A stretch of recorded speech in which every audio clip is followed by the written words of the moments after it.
हे बघ, फायब्रॉइडला विरघळवण्यासाठी किंवा छोटं करण्यासाठी किंवा नष्ट करण्यासाठी तुला गोळ्या आणि इंजेक्शन हवी आहेत. खरं म्हणजे तू गुगलवर बघितलंस की अशा गोळ्या किंवा इंजेक्शन अवेलेबल असतात, पण हे सगळे तात्पुरते पर्याय आहेत.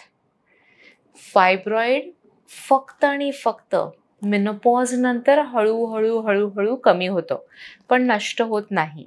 प्रेग्नन्सीमध्ये पण हार्मोन्सच्या वाढीमुळे फायब्रॉइडची वाढ होऊ शकते, पण डिलिव्हरी झाल्यावर हे फायब्रॉइड हळूहळू लहान होऊन जातात.